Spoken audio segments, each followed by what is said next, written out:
Bismillahirrahmanirrahim. Assalamualaikum warahmatullahi wabarakatuh. Selamat pagi, salam sejahtera bagi kita semua. Pagi ini tanggal 26 Mei 2026 kita masuk di sesi 3 untuk teorema persamaan diferensial biasa. Artinya sebentar lagi teman-teman akan mengikuti atau melaksanakan ujian akhir semester gitu ya. Semoga yang telah dipelajari selama satu semester ini bisa memudahkan teman-teman dalam menjalankan ujian nanti. Nah, di sini kita mungkin saya tanya dulu ya, Mbak Aziza dan Mbak Ulan dan Mas Fadio ini eh, masih ada kendala nggak di persamaan diferensial biasa selama di sesi 7 gini ya? Kalau di tutorial online kan udah masuk sesi 7. Yang masih terkendala di bagian apa? Kalau saya sangat terkendala di Considerate, Bu. Terutama yang eh, di modul berapa ya kemarin ya, tapi 6 itu menurut saya susah sekali. Sesi 6 ya? Iya, Oke. Baik, kita mulai ya. Hari ini topiknya itu sistem persamaan diferensial biasa. Sistem persamaan diferensial gitu. Saya izin share. Oh, sudah terlihat ya slide saya. ya tahu lihat. Oke. Hari ini kita membahas sistem persamaan diferensial ya teman-teman. Ini ada di sesi 7 harusnya. Namun sebelum itu kita review dulu dari sesi 1 dan 2. Di mana sesi 1 itu kita mengidentifikasi jenis-jenis persamaan diferensial, karena ini yang sebagai fondasi ketika teman-teman untuk belajar di sistem persamaan diferensial, yaitu ada variabel terpisah atau separable, kemudian ada homogen, ada eksak, dan juga ada linier. Nah, dari keempat tipe persamaan diferensial ini, teman-teman bisa identifikasi berdasarkan bentuk umum. Kemudian dari mungkin kalau dari contoh konkretnya gitu juga diperbolehkan gitu. Jadi kan gaya untuk belajarnya beda-beda ya. Oke. Oke, nah di sini sebentar. Oke. Nah, di sini kalau variabel terpisah berarti antara variabel dependent dan independent di sini tuh bisa terpisah gitu fungsinya teman-teman. Kemudian kalau homogen itu dia bisa diubah ke cara menyelesaikannya bisa dengan substitusi. Kemudian kalau eksak di sini kita punya M dan juga punya N di sini. Kemudian linier berarti Y itu dia pangkatnya satu, si variabel dependennya. Nah, untuk di sesi dua minggu yang lalu, kita belajar mengenai orde 2 gitu ya. Orde 2 homogen, kemudian orde 2 tak homogen, kemudian juga terkait dengan persamaan diferensial linear orde tinggi gitu. Nah, masing-masing bentuk orde tinggi gitu dikatakan orde tinggi itu ketika dia ordenya lebih dari dua gitu, mulai dari tiga. Orde itu teman-teman masih ingat ya bahwa orde itu adalah turunan tertinggi dari persamaan tersebut gitu. Contohnya di sini kita punya n, di sini ordenya n berarti dia turunan tertingginya berapa? Kalau di sini turunan tertingginya 4 berarti dia ordenya 4 gitu. Nah, untuk persamaan diferensial order 2 homogen di sini juga akan digunakan persamaan karakteristik gitu ya untuk menyelesaikannya menggunakan persamaan karakteristik dan terdapat tiga jenis persamaan karakteristik. Yang pertama adalah akaril berbeda, kemudian akaril kembar, dan juga akar kompleks. Ini nanti juga akan kita bawa di sistem persamaan diferensial, teman-teman, bahwa terdapat ada persamaan pembantu kalau istilahnya di sistem persamaan diferensial gitu. Nah, kemudian untuk yang tak homogen, kita mengenal istilah solusi komplementer dan juga solusi partikulir gitu. Nah, sebenarnya bisa juga diselesaikan dengan metode variasi parameter. Mungkin ada preferensi dari teman-teman kalau kita mengingat untuk bentuk-bentuk dari solusi apa namanya partikulir gitu ya, menebak bentuknya seperti apa gitu. Mungkin teman-teman lebih enak untuk menyelesaikan dengan variasi parameter gitu. Untuk order tinggi pun juga dibedakan persamaan diferensial homogen dan juga tak homogen di sini. Yang homogen itu berarti dia ruas kanan itu sama dengan nol, sedangkan yang tak homogen itu tidak sama dengan nol. Di situ dia bisa berupa koefisien ataupun ada sebagai suatu fungsi. Nah, untuk yang homogen juga akan dibedakan jenis-jenis eh, akarnya gitu, yang ada akar berbeda, akarnya kembar, dan juga akarnya kompleks ini. Begitu. Nah, ternyata persamaan diferensial ini juga ada aplikasinya dalam kehidupan sehari-hari. Di sini dapat digunakan untuk menyatakan getaran pegas, rangkaian listrik, osilasi, ataupun gelombang. Kemudian untuk yang tak homogen bisa juga untuk menyatakan rangkaian listrik juga, dan juga untuk orde tinggi bisa digunakan untuk menyatakan sistem dinamika populasi misalkan, atau sistem mekanik orde tinggi. Nah, jadi yang dapat disimpulkan dari sesi kedua kemarin itu teman-teman bahwa untuk orde 2 homogen itu ditentukan oleh akar persamaan karakteristik yang memiliki tiga jenis akar. Kemudian untuk orde 2 tak homogen itu ditentukan oleh solusi umum yang terdiri dari solusi komplementer disimbolkan dengan YK dan juga solusi partikulir yang disimbolkan dengan YP. Tuh. Nah, untuk persamaan diferensial linear orde tinggi itu mengikuti prinsip yang sama dengan persamaan linear orde 2, tergantung jenisnya homogen atau tak homogen. Nah, kita masuk di sesi 3 gitu ya. Di sesi 3 ini sebenarnya fokusnya di sistem persamaan diferensial gitu, teman-teman. Namun di sini nanti akan disampaikan juga di awal mengenai eh, solusi deret orde 2, kemudian ada titik singular regular, kemudian ada sistem persamaan diferensial khususnya. Itu. Nah, memang sangat kompleks ya di persamaan diferensial biasa ini gitu. Namun yang perlu ditekankan di sini teman-teman perlunya latihan gitu, latihan soal. Jadi teman-teman itu bisa mengidentifikasi nanti ketika ujian itu ini sebenarnya yang ditanyain apa, yang diketahui apa, kan memang matematika konsepnya seperti itu ya, yang kita punya apa, yang ditanyakan apa gitu. Tapi kalau teman-teman bisa eh, sering mengerjakan soal itu akan lebih cepat proses mengidentifikasinya itu tadi. Nah, jadi saran saya itu memang harus sering praktek gitu. Jadi kalau mendengarkan ataupun membaca saja itu mungkin kurang kurang prakteknya gitu, kurang mengerjakan soalnya itu. Nah, ini secara umum ya, cara konsep untuk sesi ketiga ini yang akan kita pelajari. Nah, yang pertama mengenai solusi deret persamaan diferensial orde 2. Persamaan diferensial itu juga dapat diselesaikan menggunakan deret pangkat. Ya, teman-teman. Menggunakan deret pangkat. Sehingga menghasilkan solusi juga berbentuk deret pangkat. Nah, metode ini dikenal sebagai metode deret pangkat. Contohnya, kita punya Y aksen min Y sama dengan nol.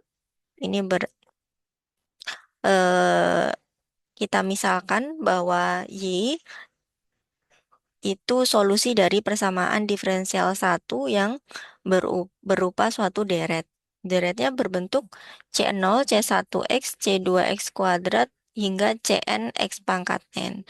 Namanya deret pasti dia bisa dijumlahkan ya, itulah bedanya deret dengan barisan. Kalau deret itu berarti penjumlahan, jadi bisa diketahui jumlahnya berapa. Nah, sehingga dari eh, solusi dari persamaan diferensial tadi, kita bisa menarik turunannya gitu. Jadi turunannya bisa kita cari.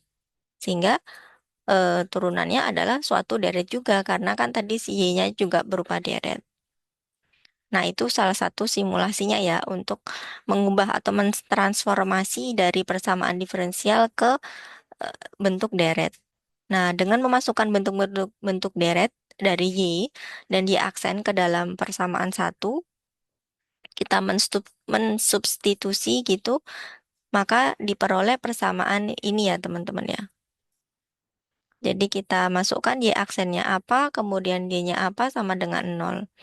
Nah, dengan mengumpulkan koefisien dari pangkat X, didapat persamaan ini. Jadi, yang koefisien misalkan C0 dengan C1, kemudian yang variabelnya X juga kita kelompokkan gitu ya, sehingga kita mendapatkan persamaan berikut ini. Nah, setelah koefisien dari pangkat X itu disamakan dengan nol, maka diperoleh bahwa C1 sama dengan C0, kemudian kita peroleh C2 sama dengan 1/2 faktorial C0, dan seterusnya, sehingga umumnya kita dapatkan bahwa NCN ini min Cn-1, ini rekursif ya teman-teman ya.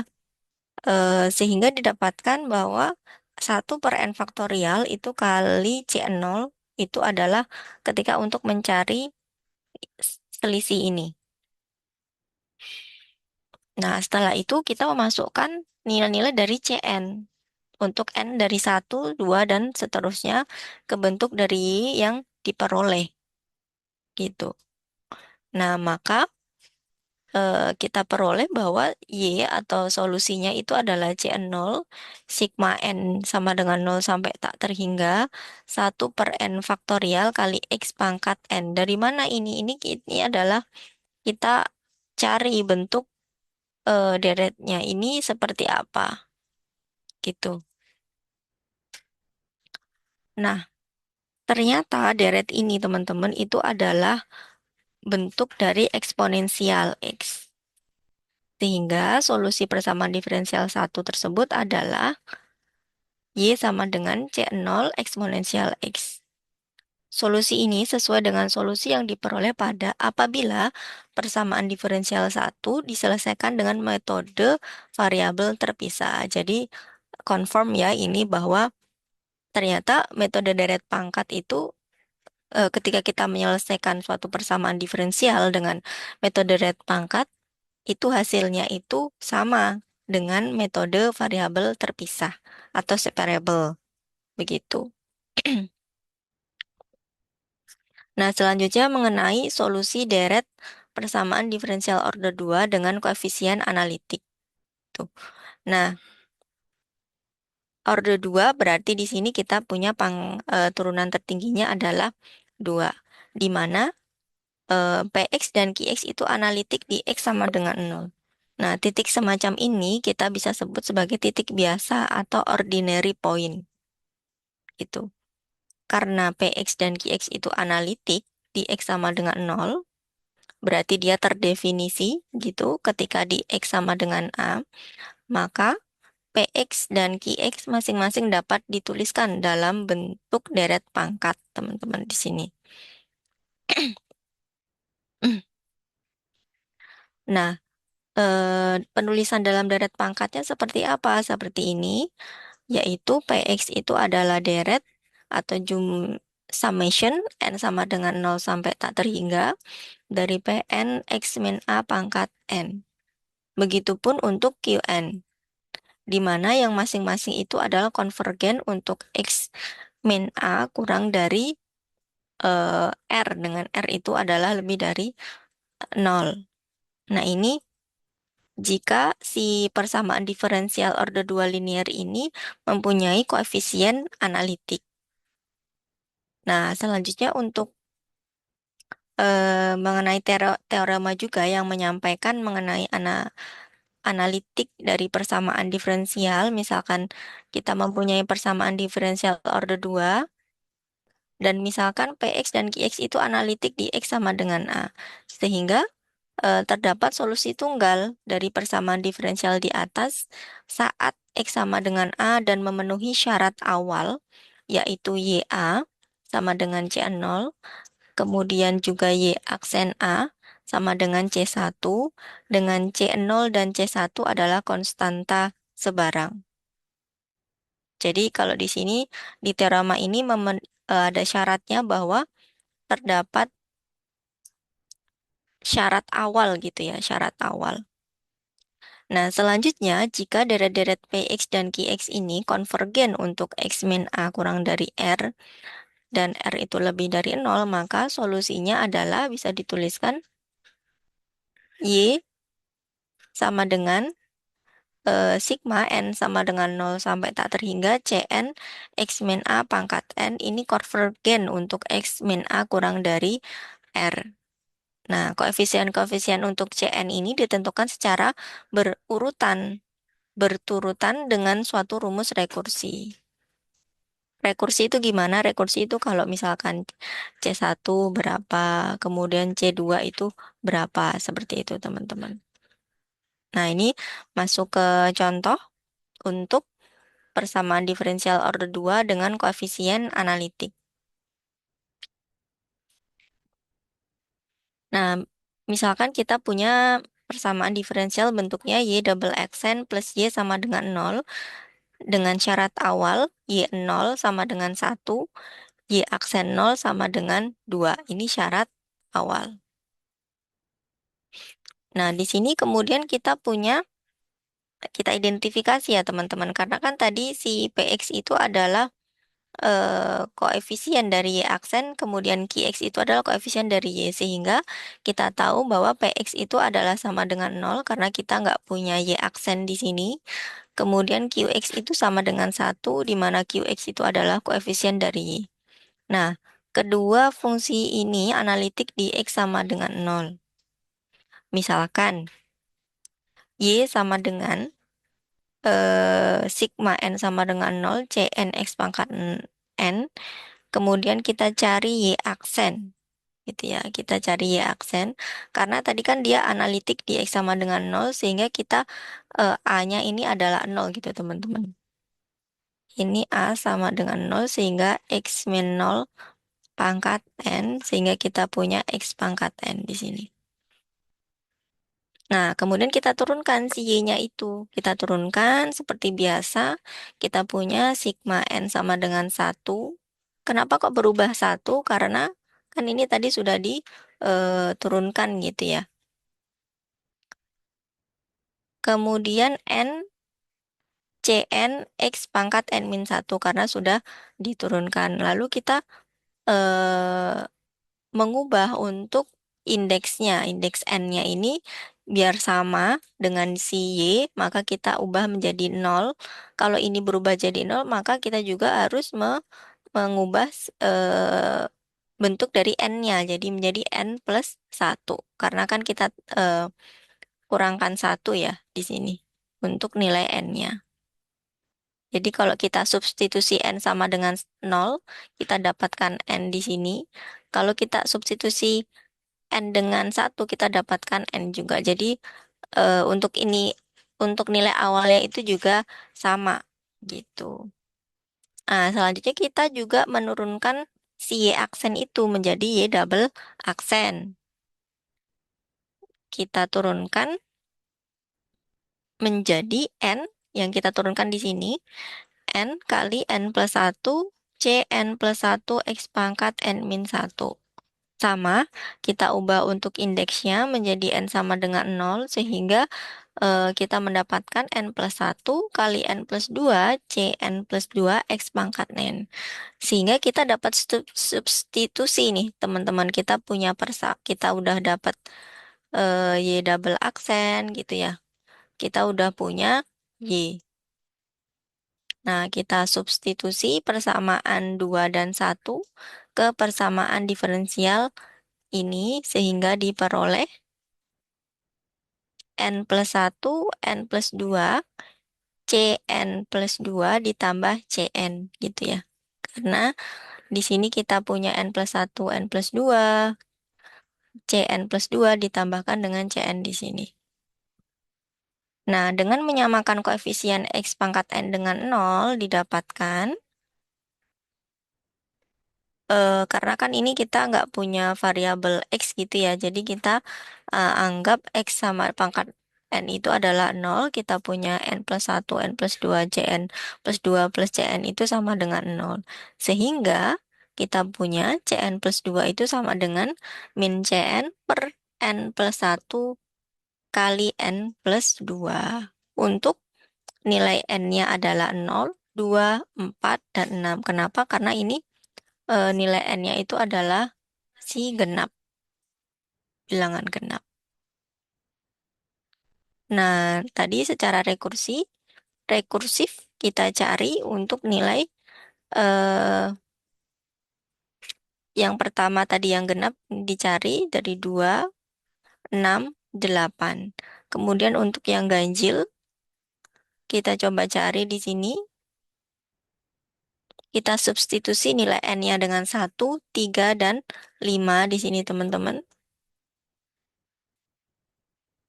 Kemudian kita substitusi nilai C-nya di sini.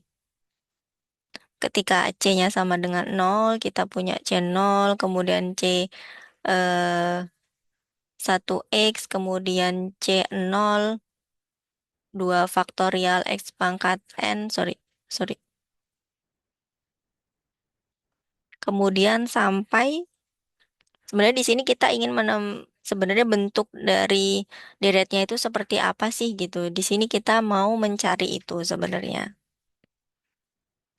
Nah, setelah kita identifikasi, kita misalkan di sini ini kan punya C0 semua, terus ada punya C1, jadi kita kelompokkan C0 dan C1. Setelah itu, kita bisa menentukan bahwa kalau yang koefisiennya C0, di sini kita punya min 1 pangkat N, X pangkat 2N per 2N faktorial. Kemudian kalau koefisiennya C1, kita punya min 1 pangkat N plus 1, min 1, X pangkat 2N min 1 per 2N min 1. Gitu. Nah, sebentar. Nah, ini bahwa ternyata min 1 pangkat N, X pangkat 2N itu dibagi 2N faktorial itu adalah bentuk dari cos X. Sedangkan yang ini adalah bentuk dari sin X. Sehingga eh, solusinya adalah C0 cos X plus C1 sin X. Gitu, teman-teman. Nah, kemudian kita mensubstitusi syarat awalnya itu adalah Y0 sama dengan C0, Y0 sama dengan 1, Y aksen 0 sama dengan 2. Sehingga solusinya di sini adalah ketika kita substitusi dengan 0, kita punya C0 sama dengan 1, kemudian Y aksen 0 kita punya C1 sama dengan 2. Sehingga solusinya adalah Y sama dengan cos X plus 2 sin X di sini. Nah, ini prosesnya lumayan panjang ya, daripada kita menggunakan yang di sesi satu gitu. Tapi teman-teman perlu tahu gitu, ternyata proses pencarian solusi itu bisa juga menggunakan deret, meskipun mungkin lebih take time gitu ya teman-teman ya. Nah, sampai sini ada yang mau ditanyakan?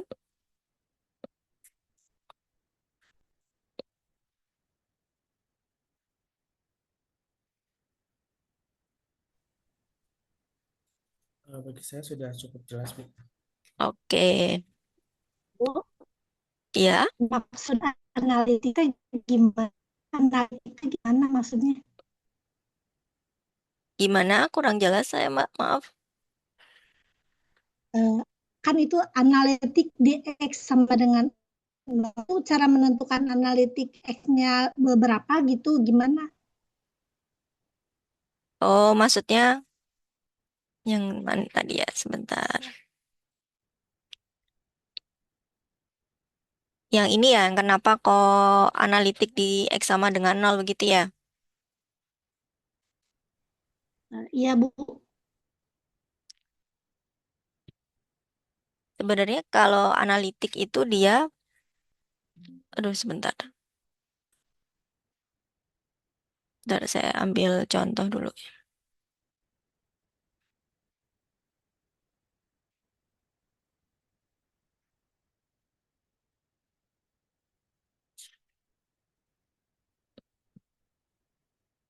Contoh fungsi analitik.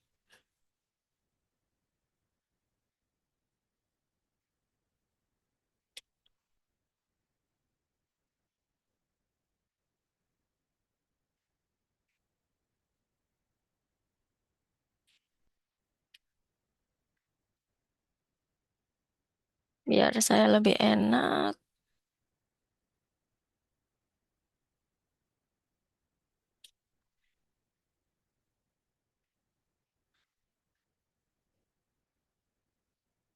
Yang pasti kalau analitik itu dia terdefinisi di titik itu, Mbak. Jadi nanti kebalikannya sama singular. Misalkan satu per X, fungsinya satu per X. Nah, dia singular di X sama dengan nol gitu. Nah, eh, kalau analitik itu dia terdefinisi di situ.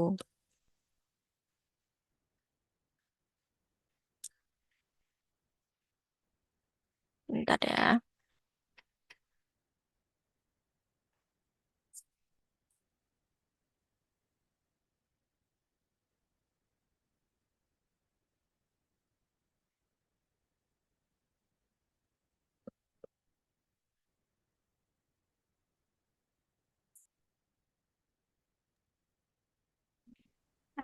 Apakah sama dengan limitnya gitu maksudnya?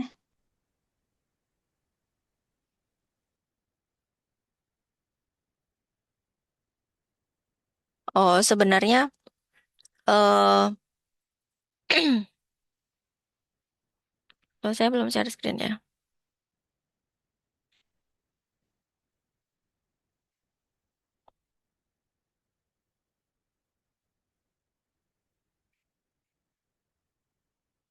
Karena dia sebenarnya sebenarnya si PX dan QX ini kan dia konstanta gitu ya. Karena dia konstanta, maka dia terdefinisi di eh, terdefinisi di titik nol juga gitu. Misalkan saya gambarkan ya, Mbak ya. PX nih, misalkan ini X. Sebentar, ini kok miring.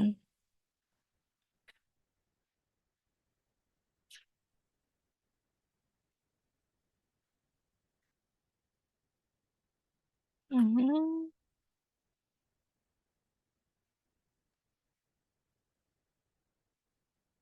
Nah,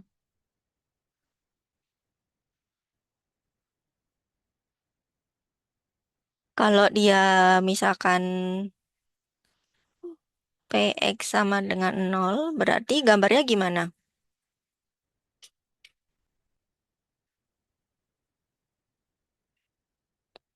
Berapapun nilai X-nya, dia akan apa namanya? Garisnya akan nol terus gitu ya. Ini kan. Kemudian kalau QX sama dengan satu, ini PX sama dengan nol. Sorry, ini PX. Ini Qx sama dengan satu harusnya.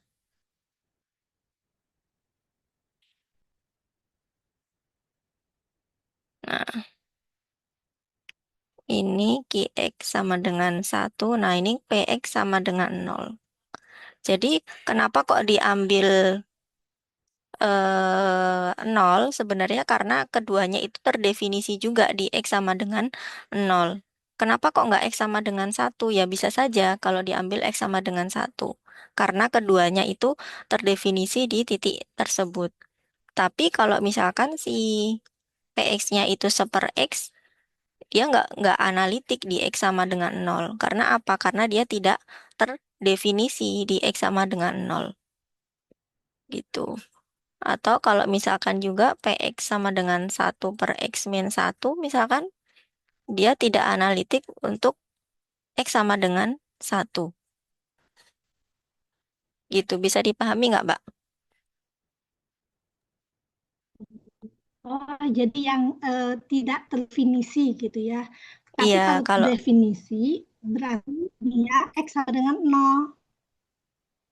bisa juga di X yang lain juga bisa. Kan dia di Oh ya, berarti yang apa? terdefinisi. Mm-mm. Iya, iya. Iya, paham. Oke. Yang lain ada lagi yang mau ditanyakan?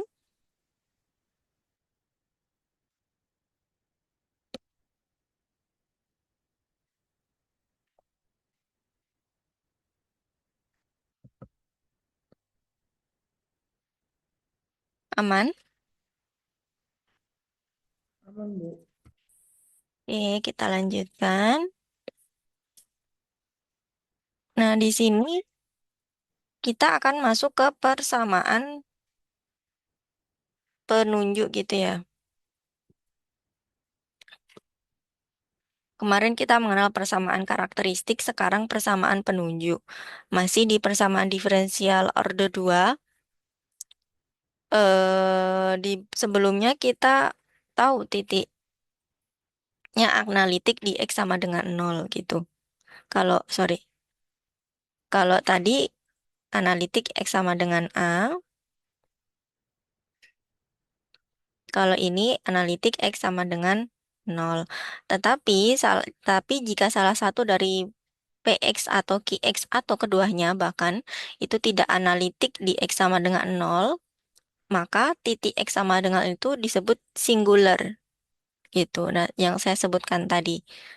Nah, seperti ini kita punya PX itu sama dengan seper X, itu kan dia tidak apa namanya, tidak analitik gitu ya di X sama dengan nol. Sehingga dia mempunyai titik singular di X sama dengan nol. Lagi, untuk yang di sini, untuk yang PX sama dengan X per X min satu, dia tidak analitik karena tidak terdefinisi ketika X sama dengan satu, maka dia titik singularnya X sama dengan satu, dan juga yang QX-nya ya, untuk QX-nya itu X kuadrat per satu min X kuadrat, ini tidak analitik X sama dengan min satu. Kenapa? Kalau kita substitusi X-nya min satu juga akan menghasilkan penyebutnya nol gitu. Contoh selanjutnya, misalkan kita punya persamaan diferensial order 2, di sini kita punya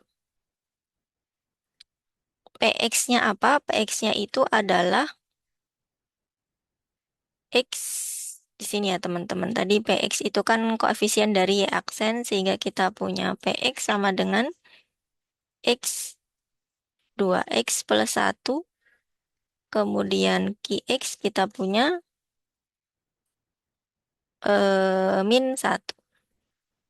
Nah, ini akan ditunjukkan bahwa persamaan diferensial satu memiliki titik singular di X sama dengan nol, dan juga jika diketahui Y sama dengan persamaan ini, akan dimisalkan suatu deret yang akan dicari dan menentukan persamaan penunjuk.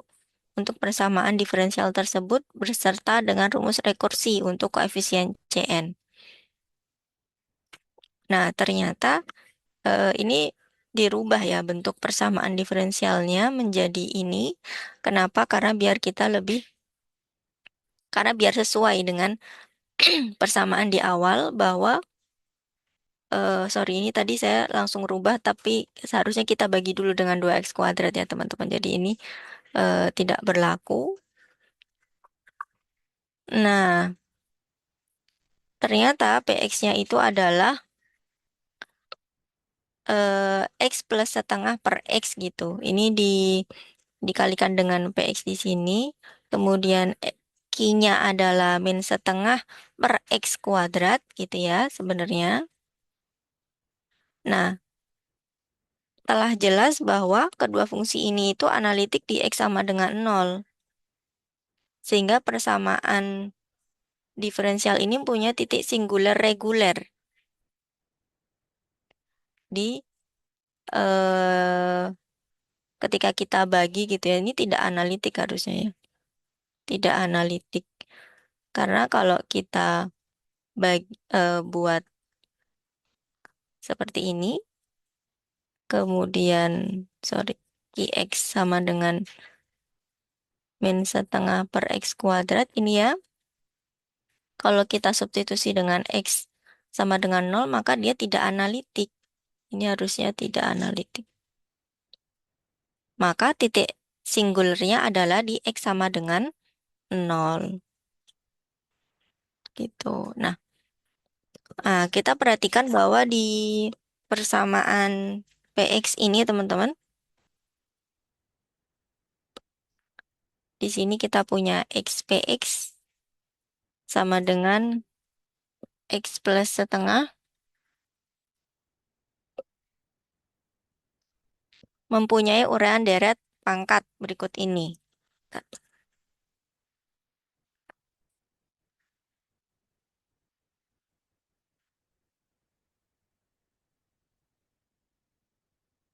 Nah, kemudian kita ubah dari X plus setengah ini menjadi suatu deret, di mana sigma dari Pn X pangkat N, di mana P0 itu adalah setengah, P1 sama dengan 1, Pn sama dengan 0 untuk N lebih dari sama dengan 2. Demikian juga untuk X kuadrat Qx sama dengan min setengah mempunyai uraian deret pangkat dengan X kuadrat Qx sama dengan sigma N sama dengan 0 sampai tak terhingga untuk Qn X pangkat N. Gitu. Jadi kita apa namanya? Kita misalkan gitu adalah bentuk dari deret pangkat di mana Q0 ini adalah min setengah, Qn-nya itu adalah 0. Kemudian ini harusnya persamaan 3 ya teman-teman ya. Jadi dari persamaan diperoleh persamaan penunjuk untuk persamaan 4 yang berbentuk M kali M min 1 plus setengah M min setengah sama dengan 0 untuk persamaan 5 dan sehingga Fm ini adalah M kali M min 1 plus setengah M min setengah. Nah, kemudian disubstitusi ya untuk nilai C1-nya C1 kali M plus 1M setengah M plus 1 min setengah plus MC0 sama dengan 0. Kemudian C2-nya M2 M plus 2 M plus 1 ditambah setengah M plus 2 min setengah ditambah M plus 1 C1 sama dengan 0. Ini dari persamaan ini gitu ya teman-teman.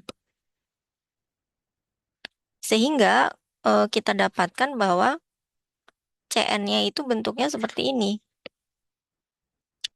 Kita lihat apa namanya bentuknya ya. Ketika N-nya sama dengan 1, berarti si M-nya kan tambah 1. Kalau N sama dengan 2, M plus 2. Berarti kalau sampai N, kita punya M plus N, M plus N min 1 ditambah setengah M plus N min setengah, plus ditambahkan lagi dengan Cn min 1, M plus N min 1 ditambah 0. Karena kan ini berrekursi gitu ya. Kemudian kita dapatkan bahwa Cn itu bentuknya seperti ini dari eh, untuk N sama dengan 1, 2, dan 3 gitu. Jadi yang ini kita pindah di ruas kanan gitu ya teman-teman. Kemudian kita bagi dengan ini nanti. Nah, itu untuk persamaan penunjuk itu ada di, kalau tidak salah, di inisiasi 5 atau 6 gitu ya teman-teman. Nah, selanjutnya untuk solusi deret di sekitar titik singular reguler. Di sini kita kembali ke persamaan diferensial order 2. Y aksen sama Y double aksen sama dengan PX Y aksen plus QX Y sama dengan 0. Di mana X sama dengan 0 merupakan titik singular regulernya. Bila apa? Bila syaratnya ini. Ya, untuk X kurang dari R dan X-nya itu tidak boleh sama dengan 0. Solusi deret yang akan dicari telah diperoleh fungsi penunjuk, persamaan penunjuk, dan rumus rekursi untuk Cn masing-masing ini sebagai berikut ya, dapat dicari dalam persamaan ini. Ini untuk menuju atau untuk menunjukkan bahwa di sini kita bisa menggunakan akar-akar persamaan penunjuk untuk menyimpulkan bahwa berapapun nilai M1 dan M2, maka solusi deret itu selalu ada. Sehingga nanti bisa tunjukkan ada 3 kasus di sini, di mana kasus A, B, C. Kasus A itu M1 sama dengan M1 tidak sama dengan M2, kemudian M1 sama dengan M2, M1 min M2 adalah bilangan bulat tak nol. Ini yang pertama ketika dikurangi bukan bilangan bulat. Yang kedua adalah sama.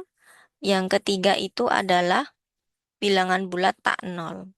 M1, M2 itu apa? M1, M2 itu adalah akar dari persamaan penunjuk di sini. Gitu.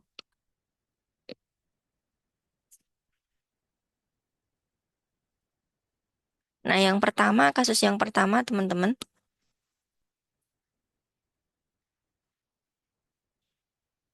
Nah, di sini untuk kasus yang A, M1 min M2 bukan bilangan bulat tadi ya. M1 min M2 bukan bilangan bulat. Masih dengan persamaan diferensial yang sama. Kemudian dimisalkan juga XPX dan juga QX-nya itu sing- singular di X sama dengan 0. Kemudian diketahui persamaan penunjuknya itu adalah sebagai berikut.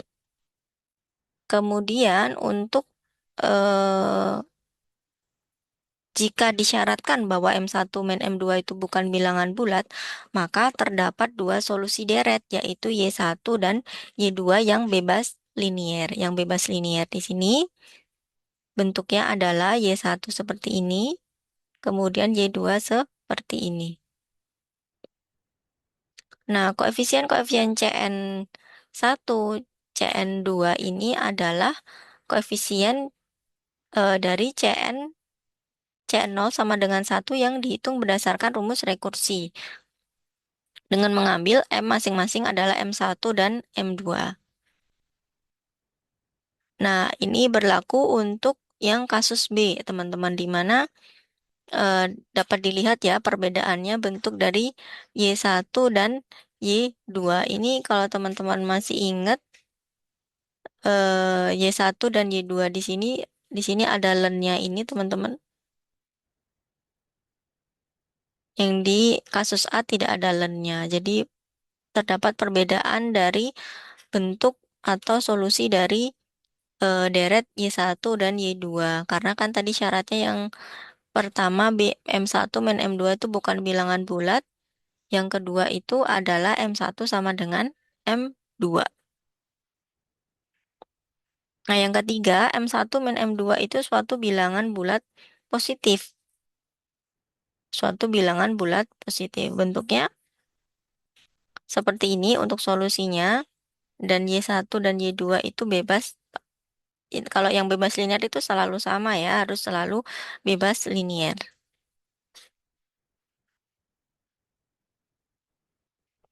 Oke, kita lanjut ke sistem persamaan diferensial. Seperti dalam persamaan diferensial, bahwa di sistem persamaan diferensial itu namanya juga sistem ya, berarti dia persamaan diferensialnya itu lebih dari satu. Nah, untuk mengetahui dia besarnya seberapa gitu sistemnya itu kita menggunakan ukuran dimensi. Dimensi itu bisa diketahui dari berapa banyak dari persamaan diferensial tersebut. Misalkan di sini kita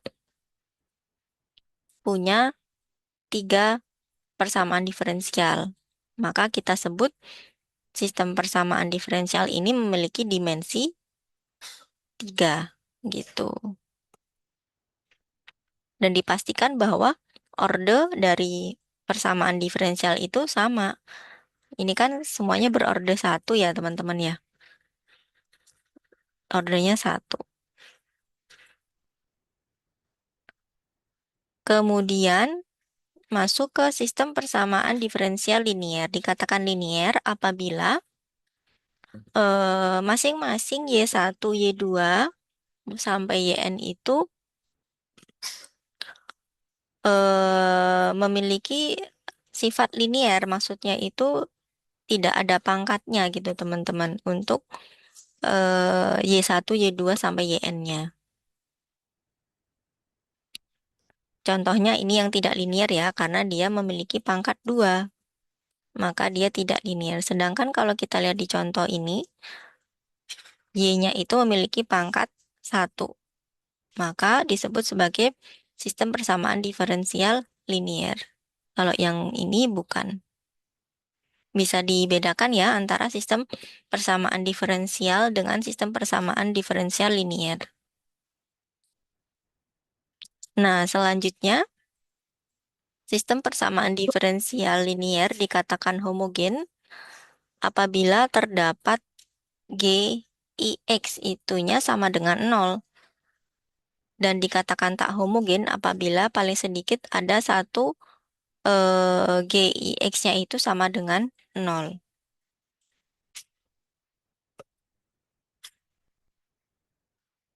Nah, kalau ada satu saja persamaan diferensialnya itu yang mempunyai G I X-nya itu tidak sama dengan 0, maka dikatakan sistem itu tidak homogen.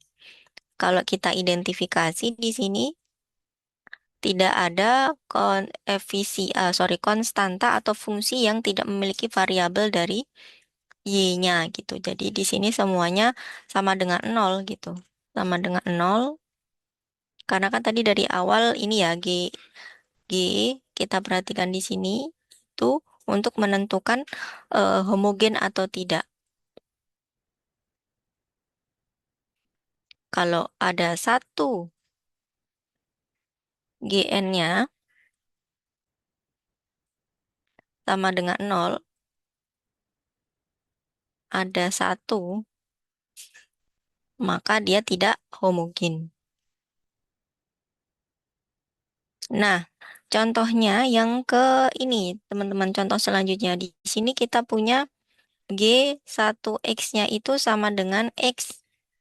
Maka dia dikatakan bahwa sistem persamaan diferensial linear tersebut tidak homogen. Meskipun G2X-nya itu sama dengan 0. Gitu. Sampai sini bisa dipahami? Bisa, Bu. Oke, baik. Selanjutnya, bila semua AIJ-nya itu adalah suatu konstanta, disebut atau dinamakan sistem persamaan diferensial linear dimensi n dengan koefisien konstanta. Gitu. Nah, kalau ini kan berupa variabel gitu ya, berupa variabel. Sedangkan kalau yang di sini kan semuanya konstanta. Kalau yang contoh 6 ini kira-kira homogen atau tidak, teman-teman? Homogen. Homogen. Dimensi 3 homogen dengan koefisien konstanta. Nah, kemudian ternyata sistem persamaan diferensial itu bisa dituliskan seperti ini, teman-teman. Dalam bentuk YN sama dengan F, X, Y, Y aksen, Y double aksen, hingga Y turunan tertinggi dikurangi satu. Jadi bisa dituliskan dalam bentuk seperti ini. Maknanya sama. Maksudnya bagaimana? Maksudnya seperti ini. Kita jika diketahui persamaan diferensialnya seperti ini kita bisa ubah ya. Kalau ini kan tadi, kalau di awal kan udah bentuknya sistem persamaan diferensial bahwa dia lebih dari satu persamaan diferensial yaitu Y1 aksen, Y2 aksen, Y3 aksen. Tapi ternyata kalau kita punya persamaan diferensial yang pastinya order tinggi gitu ya, yang pastinya order tinggi, ini kita ubah atau kita bisa tuliskan menjadi persamaan diferensial dimensi 3. Dengan apa? Dengan apa? Dengan memisalkan, misalkan Y1 sama dengan Y, gitu ya. Kemudian kita punya Y1 aksen sama dengan Y aksen, atau Y1 aksen sama dengan Y2. Kemudian kita misalkan lagi Y2 sama dengan Y aksen. Sehingga kita punya Y2 aksen itu adalah Y double aksen. Kenapa? Karena dari sini ya, sehingga kita punya Y2 aksen itu adalah Y3. Maka kita substitusi untuk Y3, misalkan itu adalah Y double aksen, sehingga kita punya Y3 aksen itu adalah Y triple aksen. Lalu kita substitusi untuk Y3 aksennya. Sehingga kita bisa ubah persamaan diferensial ini menjadi sistem persamaan diferensial 3 dimensi. Sampai di sini ada yang mau ditanyakan mengenai perubahan bentuk?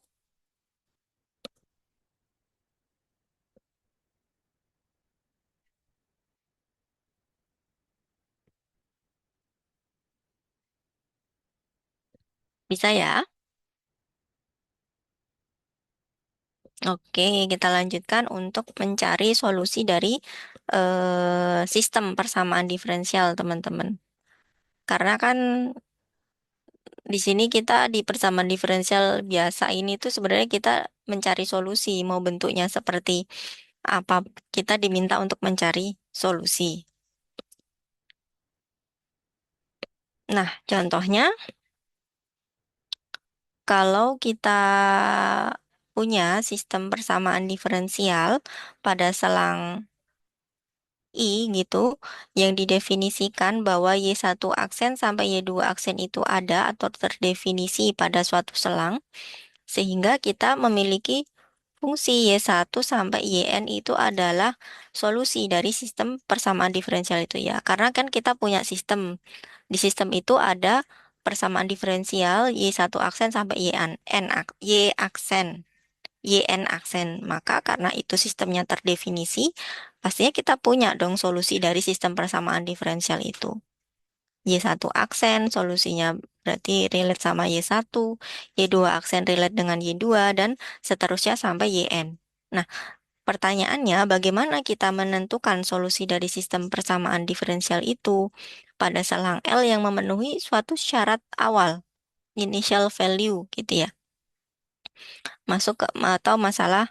Nah, ini ketika kita diberikan suatu nilai awal, maka proses pencarian solusi itu kita bisa sebut sebagai masalah nilai awal, gitu teman-teman. Asalkan ada syarat awal atau nilai awal, maka kita sebut sebagai masalah nilai awal. Nah, contohnya ini teman-teman, kita punya sistem beberapa contoh sistem persamaan diferensial. Yang pertama, dua dimensi, itu dua dimensi. Kita punya min 7Y1 plus 2Y2, turu apa namanya? Solusinya adalah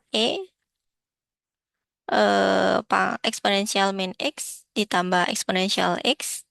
Kemudian untuk Y2-nya adalah 3 eksponensial min X plus 4 eksponensial X pada selang ini. Ini baru contoh ya. Oh, ternyata eh, sistemnya ini, solusinya ini gitu. Kemudian untuk eh, yang punya nilai awal ini contohnya, kita punya nilai awal Y10 sama dengan min 14 gitu. Kemudian Y20 itu juga sama dengan 6, maka ini menghasilkan suatu solusi. Nah, karena namanya juga nilai awal ya, jadi ini pasti diawali dengan X sama dengan 0 seperti ini teman-teman. Ada namanya nilai batas. Nah, kalau nilai batas berarti dia bukan 0. Misalkan 6, kemudian Y3, misalkan. Jadi, kalau nilai awal itu berarti 0, di sini X-nya. Kalau batas itu berarti bukan 0. Nah, itu tadi sistem persamaan diferensial yang terdefinisi pasti punya solusi juga yang terdefinisi. Kalau diketahui syarat awal, nilai nilai awal, maka kita sebut sebagai masalah nilai awal. Nah, selanjutnya untuk sistem persamaan diferensial itu dapat ditulis atau dinyatakan dalam bentuk vektor atau matriks n kali 1.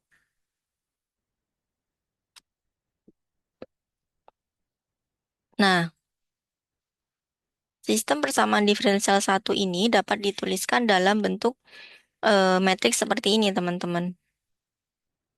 Jadi, n itu kan banyaknya baris, di sini itu banyaknya baris. Yang satu ini adalah banyaknya kolom. Jadi, bisa dituliskan dalam matriks kolom seperti ini. Nah, maka sistem persamaan diferensial satu ini dapat dituliskan dalam bentuk persamaan diferensial vektor atau y aksen sama dengan fxy seperti ini.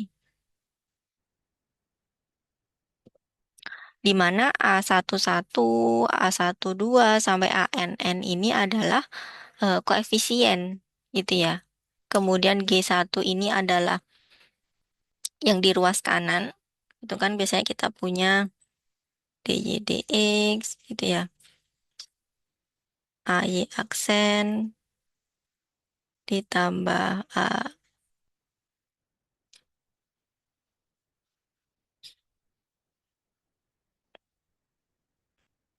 sama dengan G1 misalkan. Jadi yang ini itu koefisien, yang ini itu adalah eh yang di ruas kanan gitu. Sama halnya ketika teman-teman belajar aljabar linear elementer gitu ya kan, dari sistem persamaan linear itu bisa diubah ke matriks. Nah, ini sebenarnya konsepnya itu sama seperti itu teman-teman. Nah, ini masuk ke contoh ya. Misalkan persamaan diferensial vektornya itu adalah A aksen AXY plus GX gitu. Di mana Y-nya itu adalah Y1, Y2, berarti dia dua dimensi.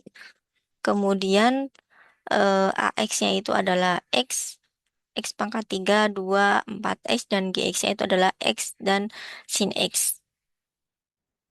Nah, kita akan mengubah dari vektor itu ke bentuk gimana sih sebenarnya bentuk dari sistem persamaan diferensialnya gitu. Ternyata ketika kita rubah, di sini kita punya Y1 aksen, Y aksen 2, kemudian X pangkat 3, 2, 4X, Y1, Y 2, kemudian di sini GX-nya gitu ya teman-teman. Kemudian kita kalikan matriksnya. Di sini matriks A, ini matriks Y, ini matriks G. Kita kalikan matriks A dengan matriks Y, kemudian kita jumlahkan dengan matriks G, menghasilkan matriks ini. Untuk perkalian matriks ini, apakah ada yang masih kesusahan untuk menghitungnya?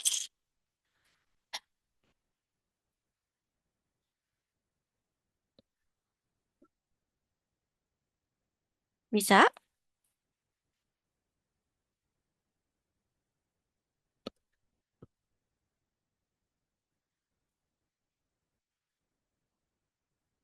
Bentar ya teman-teman, saya izin sebentar.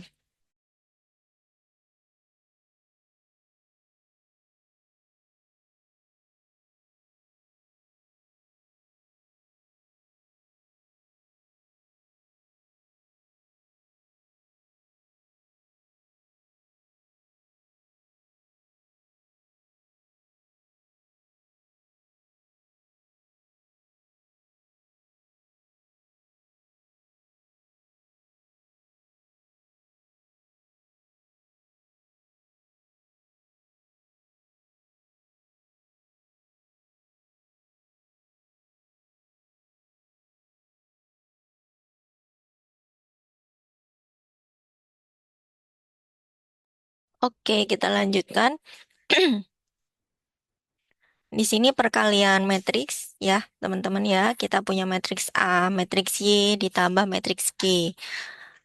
Baris kali kolom gitu ya. Jadi kita punya di sini XY1 ditambah X pangkat 3 Y2 ditambah X, kemudian 2Y1 ditambah 4X Y2 ditambah sin X untuk Y2 aksen. Sehingga kita punya sistem persamaan diferensial bentuknya seperti ini.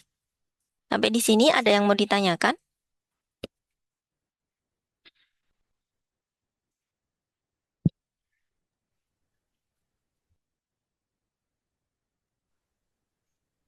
Aman? Aman, Bu. Oke, kalau aman, kita masuk ke sistem persamaan diferensial linear untuk dua dimensi ya, dua dimensi. Nah, di sini kita fokus karena punya dua dimensi saja, maka di sini kita punya dua persamaan diferensial dalam satu sistem dan juga punya dua solusi dalam suatu selang L gitu misalkan. Misalkan kita punya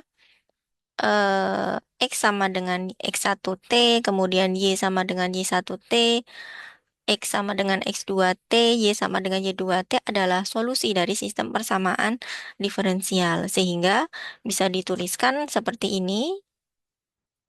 Ini solusinya. Nah, ini dikatakan bebas linear gitu, teman-teman, apabila hanya memiliki solusi C1 sama dengan 0 dan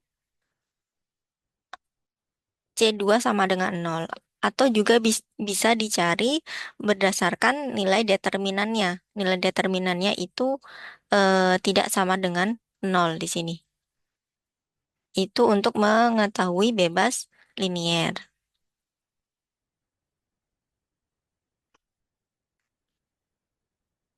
Kemudian, lanjut. Tadi kan kita dua dimensi, punya dua persamaan atau solusi, gitu. Kemudian, dengan sistem persamaan diferensial yang sebelumnya, kita dapat mengidentifikasi bahwa sistem itu adalah homogen atau tidak gitu berdasarkan si G-nya ini ya teman-teman ya. Kan di sini harusnya kalau nggak homogen itu ada G1X misalkan, ada G2X. Nah, kemudian yang tadi itu teman-teman yang X sama Y di sini ini dikatakan sebagai solusi umum untuk sistem persamaan diferensial homogen gitu. Kemudian ada juga solusi khusus. Solusi khusus itu misalkan di sini kita punya XP dan juga YP di sini. Itu disebut sebagai solusi khusus dari masing-masing solusi sistem persamaan diferensial.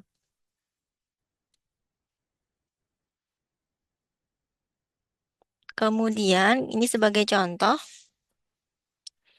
kita punya sistem dua dimensi yaitu dx dt. Kita punya 4x min y min 2t min 3. Kemudian dy dt 2x plus y min 4t. Sehingga di sini kita dapat memeriksa bahwa x sama dengan t plus 1, eh, y sama dengan 2t adalah solusi dari sistem persamaan diferensial di atas. Kenapa? Karena ketika kita cari solusinya bahwa C1 itu adalah eksponensial 3T plus C2 eksponensial 2T. Kemudian untuk solusi Y-nya adalah C1 eksponensial 3T plus 2C2 eksponensial 2T adalah solusi umum dari sistem persamaan diferensial homogen yang berkaitan dengan yang tidak homogen. Jadi ini kan memang tidak homogen ya teman-teman ya. Karena ada nilai apa namanya G-nya itu tadi. Nah, itu sekilas ya terkait dengan bagaimana solusinya. Nah, sekarang kita lebih khusus masuk bagaimana cara menyelesaikan sistem persamaan diferensial homogen. Nanti selanjutnya akan dilanjutkan eh, yang tidak homogen. Nah, yang pertama untuk yang bentuknya itu adalah homogen, di mana nilai G-nya itu adalah 0, maka di sini tidak ada nilai G-nya di sini. Di mana juga diketahui di sini A1, A2, B1, dan B2 adalah suatu konstanta. Kita di sini akan menentukan solusi tersebut adalah bebas linier yang berbentuk X sama dengan A eksponensial MT, Y sama dengan B eksponensial MT. Kemudian ketika kita substitusi persamaan dua ini ke dalam sistem persamaan satu, ya, misalkan X-nya ini kita substitusi, ya, kita turunkan ya teman-teman ya. Maka kita punya apa? Kita punya A, A eksponensial MT itu karena turunan dari X. Kemudian A1 kali X, di mana X-nya itu adalah A eksponensial MT. Kemudian B1 kali B eksponensial MT. Dan juga untuk yang persamaan untuk nilai Y-nya. Nah, untuk apa di sini? Untuk eh, mengetahui sistem persamaan aljabarnya seperti apa, sehingga kita membagi keseluruhan persamaan ini dengan faktor eksponensial MT. Kenapa? Karena kan semuanya ini memuat eksponensial MT gitu ya. Ini punya semua MT, eksponensial. Sehingga kita bisa sederhanakan persamaan ini menjadi A1 min M kali A plus B1B gitu. Yang persamaan kedua adalah A2A plus B2 min M kali B sama dengan 0. Nah, untuk mendapatkan persamaan tiga ini ada yang masih bingung?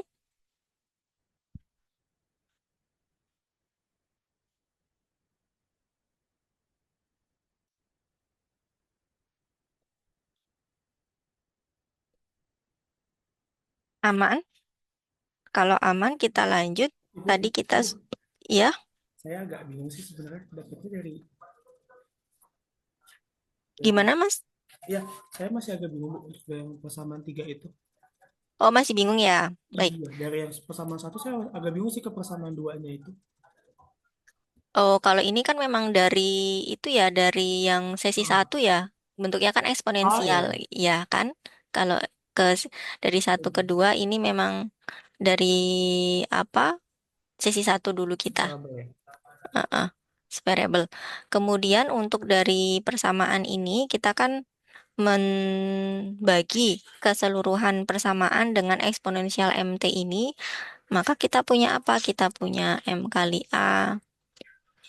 A1A ditambah B1B, kemudian yang di sini M kali B, kemudian A2A ditambah B2B.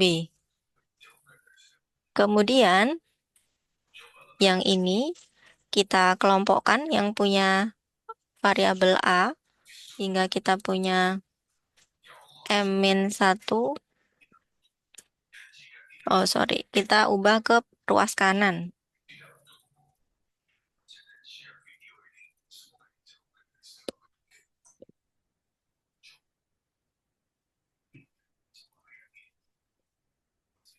Kita ubah ke ruas kanan sehingga kita punya di sini 0, A1 min M kali A kapital ditambah B1B.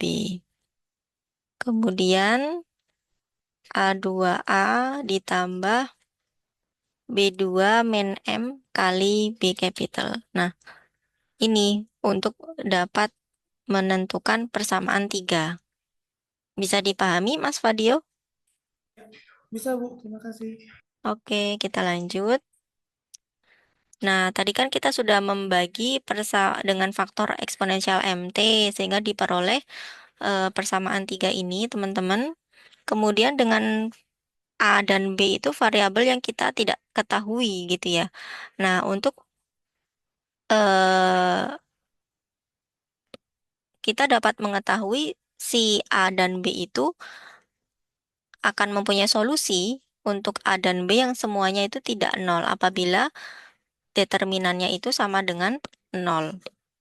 Gitu. Jadi kita bisa mengetahui bahwa solusinya itu tidak semuanya nol apabila determinannya itu sama dengan nol gitu teman-teman. Determinan dari apa? Determinan dari si sistem persamaan linier ini. A1M, kemudian B1, A2, B2, min M. Gitu. Nah, di sini kita mencari solusi dari persamaan pembantu. Di sini kita sebut sebagai persamaan pembantu. Jadi teman-teman punya persamaan karakteristik, persamaan penunjuk, di sini persamaan pembantu. Persamaan pembantu ini diperoleh dari pencarian determinannya. Nah, akar dari persamaan pembantu ini kita bisa identifikasi menjadi tiga, yaitu akar real berlainan, kemudian dua akarnya sama, dan juga akarnya kompleks. Gitu. Kita akan cek masing-masing jenis dari akarnya tersebut. Yang pertama, akarnya linier. Sebentar ya, saya revisi ini dulu.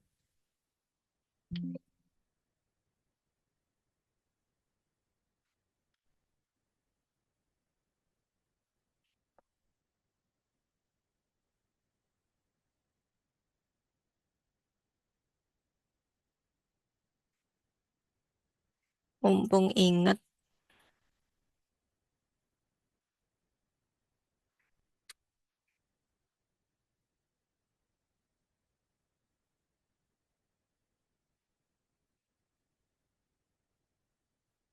Oke, nah yang pertama itu untuk akar real berlainan dari persamaan pembantu tadi ya teman-teman ya.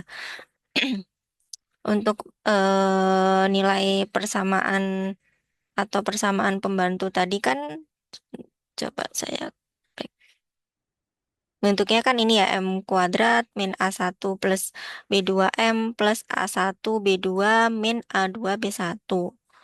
Nah, kalau M1 dan M2 dua akar berlainan dengan mengambil M sama dengan M1, maka sistem akan memberikan solusi. Misalkan A sama dengan A1, B sama dengan B1. Sehingga untuk M sama dengan M2 juga akan memberikan solusi gitu.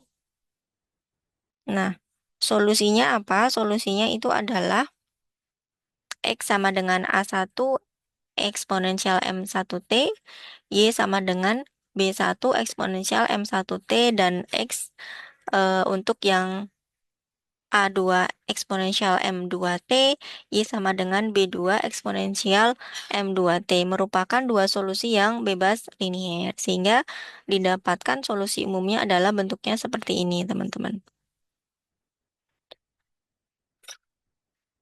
Kemudian contohnya, di sini kita punya sistem dua dimensi. Ini, nah, kita bisa mengidentifikasi persamaan pembantunya. Kalau masih lupa, eh, bisa dicoba ya latihan soalnya sering-sering jadi bisa teringat. Tapi kalau misalkan teman-teman lupa bentuk yang keempat ini, mungkin bisa diperoleh dari mencari determinannya ini aja teman-teman dari matriks ini. Maka kita punya di sini M kuadrat min 2 plus 3M plus 6 min 2. Gitu kita punya M kuadrat min 5M plus 4. Sehingga akar dari persamaan kuadrat ini adalah M min 4 kali M min 1. Maka kita peroleh akarnya itu tidak sama, yaitu 4 dan 1. Nah, untuk M sama dengan 4, sistem menjadi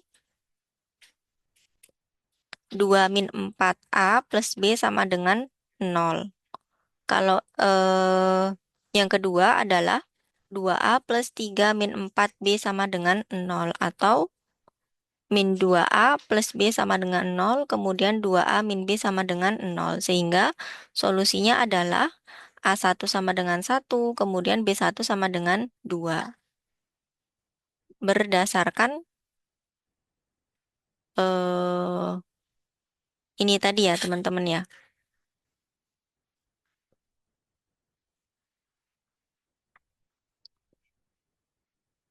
Sampai di sini bisa dipahami?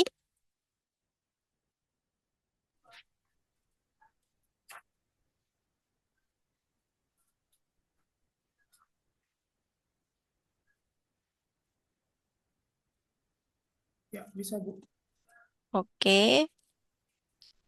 Nah, untuk M sama dengan 1, sistemnya menjadi 2 min 1A plus B, kemudian 2A plus 3 min 1B, kemudian yang di sini A plus B sama dengan 0, 2A plus 2B sama dengan 0. Maka solusi sistem persamaan ini adalah A2 sama dengan 1, kemudian B2 sama dengan min 1.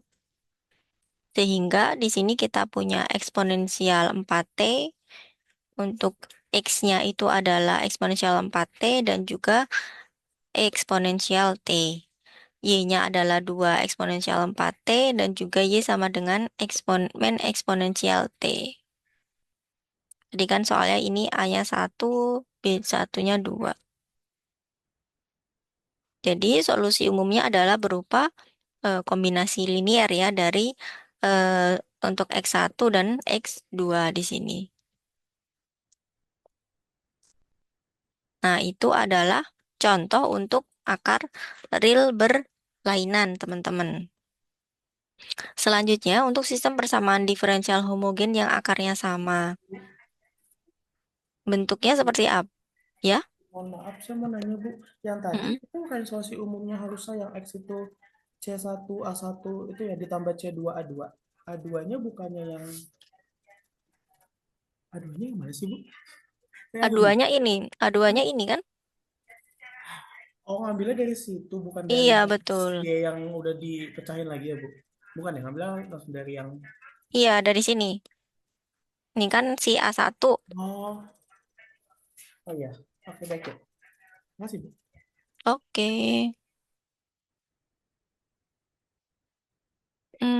Dari sini ya, dari si M-nya ini. Ini M1, ini M2. Kemudian untuk A1, A2 ini adalah si koefisiennya. Koefisien dari X-nya di sini.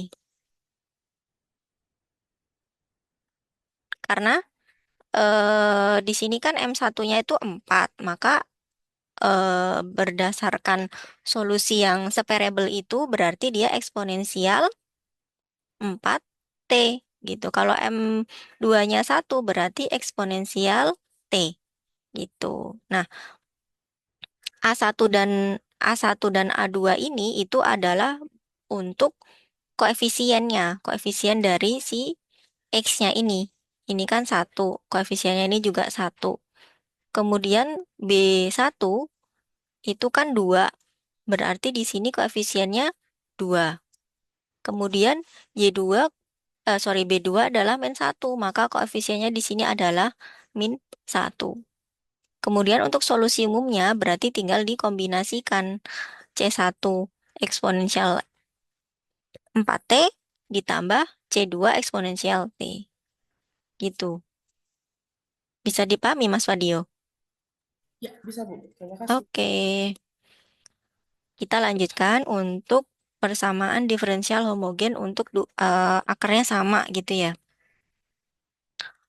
Akarnya sama, di sini kita mengidentifikasi persamaan pembantunya.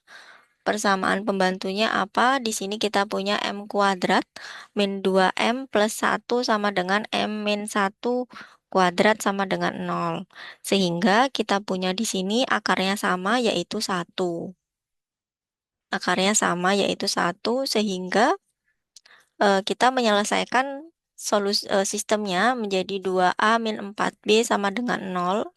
Kemudian A min 2B sama dengan 0.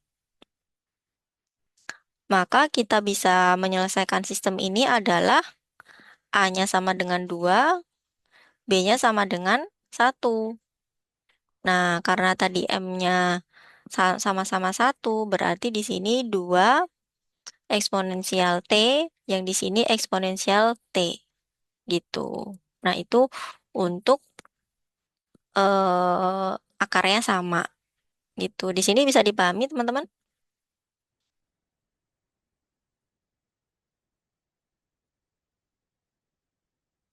Bisa? Kalau bisa, kita... Bentar.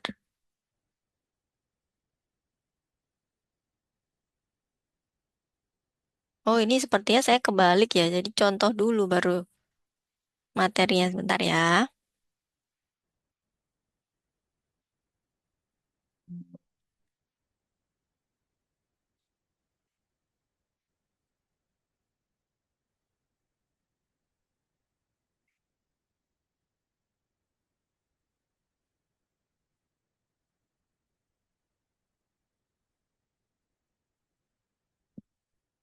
Oke, harusnya tadi dari sini dulu. Nah, eh, kalau yang ini itu adalah contoh dari yang akarnya sama, teman-teman. Jadi, bentar.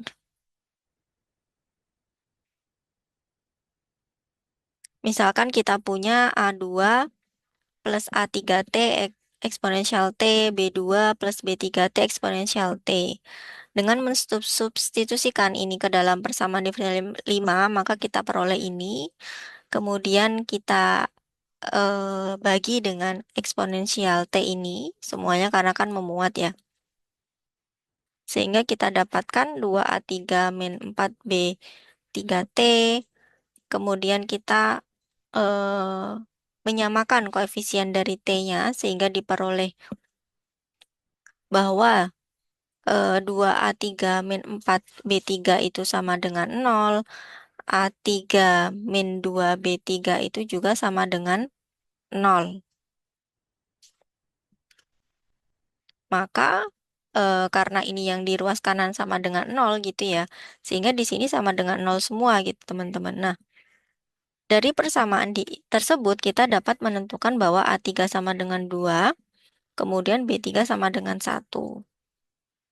Sehingga diperoleh sistem persamaan 2A2 min 4B2 sama dengan 2, kemudian A2 min 2B2 sama dengan 1.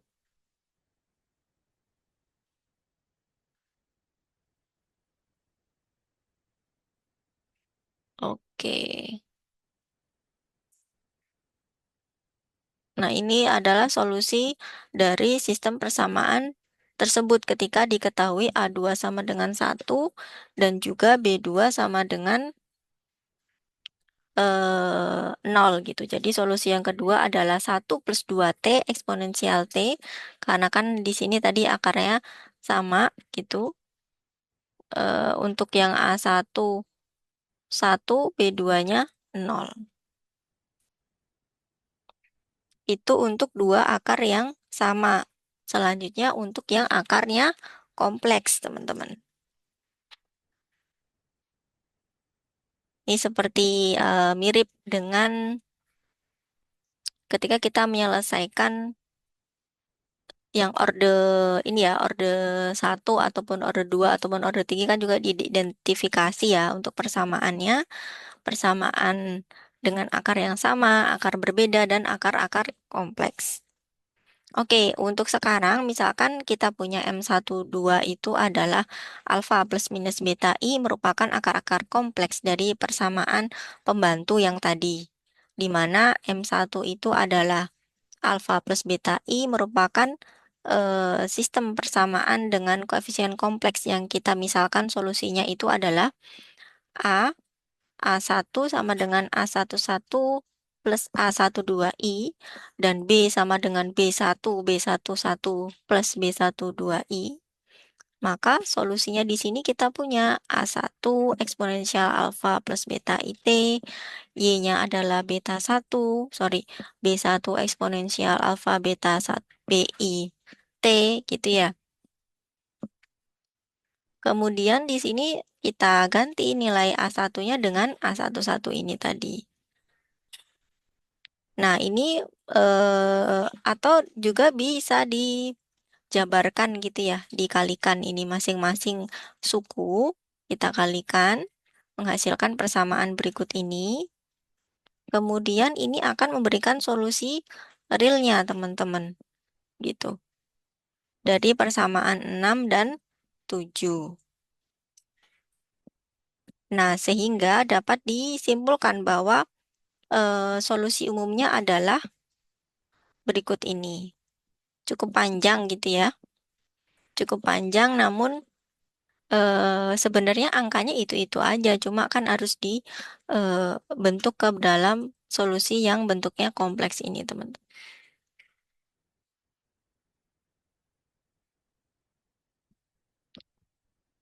Yang pertama, contoh dari sistem persamaan diferensial yang akarnya kompleks gitu. Pertama kita identifikasi dulu untuk persamaan pembantunya yaitu M kuadrat min 6M plus 18 sama dengan 0. Akar-akarnya adalah M12 sama dengan 6 plus minus akar 36 min 72 per 2 atau menghasilkan 3 plus minus 3I.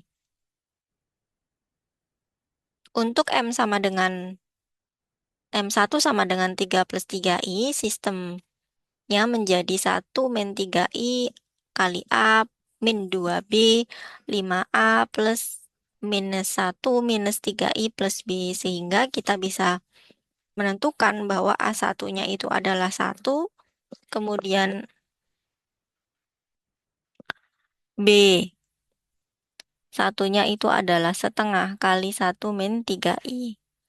Maka di sini kita punya A11, A120, A11 setengah, kemudian B12 adalah min 3 per 2. Dari sini ya teman-teman ya. Sehingga kita peroleh dua solusi yang bebas linier. Dengan X sama dengan eksponensial 3T kali cos 3T. Dari sini ya teman-teman ya.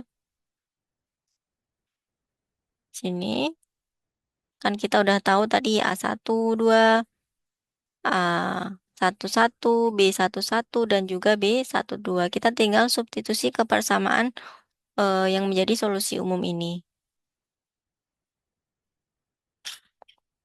Sehingga kita dapatkan solusi dari sistem persamaan diferensial tersebut.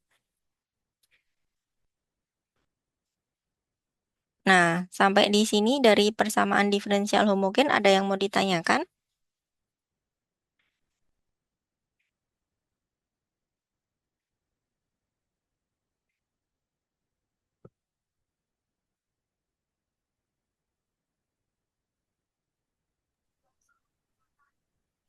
Ada yang mau ditanyakan? Oh, dari saya tidak. Oke. Kita lanjut ke persamaan diferensial yang tidak homogen ya.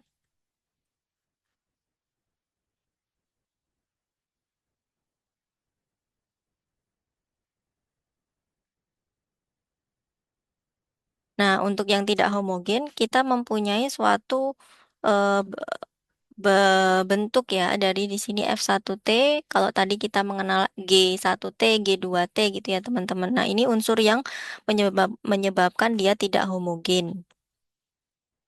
Nah, untuk pencarian solusi khususnya, di sini kita bisa menggunakan metode variasi parameter gitu.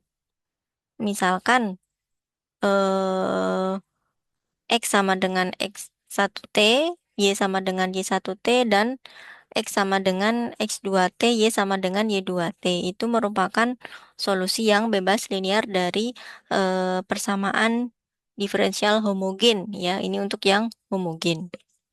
Kemudian bagaimana untuk menentukan solusi khususnya gitu. Solusi khusus dari yang persamaan diferensial 9 atau solusi partikulir. Nah, di sini kita dapat memperhatikan bahwa X sama dengan V1T, X1T, V2T, X2T, gini ya. Y sama dengan V1T, Y1T, plus V2T, Y2T. Adalah solusi khusus dari sistem persamaan diferensial, di mana V1 aksen dan V2 aksen adalah memenuhi sistem persamaan tersebut gitu. Jadi teman-teman kita harus mencari turunan dari V1, V2 dari sistem 12 untuk memperoleh V1 dan V2 yang kita akan peroleh sebagai solusi khusus dari sistem persamaan diferensial 9 atau sistem solusi partikulir. Contohnya nih kita ya. Misalkan kita diminta untuk menentukan solusi khusus dan solusi umum dari sistem persamaan diferensial, di mana sistem persamaan diferensial ini yang V1T-nya berarti ini, V2T-nya adalah ini gitu. Oke, sebentar ya teman-teman.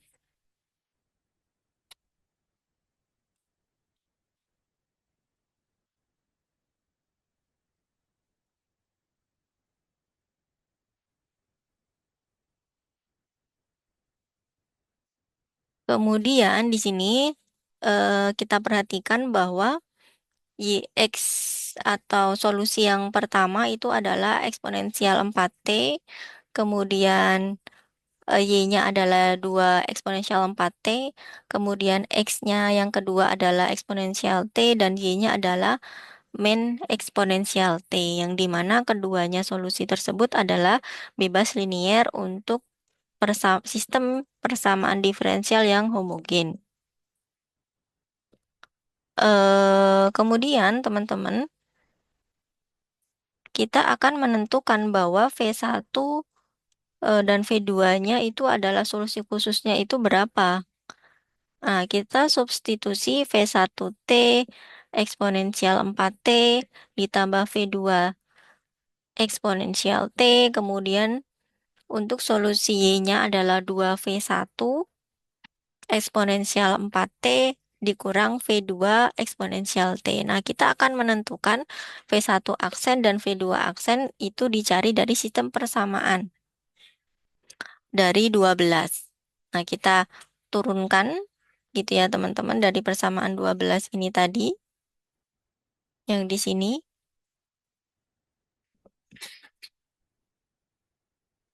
sini kita punya eh, turunan dari V1 X1 ditambah V2 X2. Kemudian nilai V1-nya itu adalah min 2T kuadrat.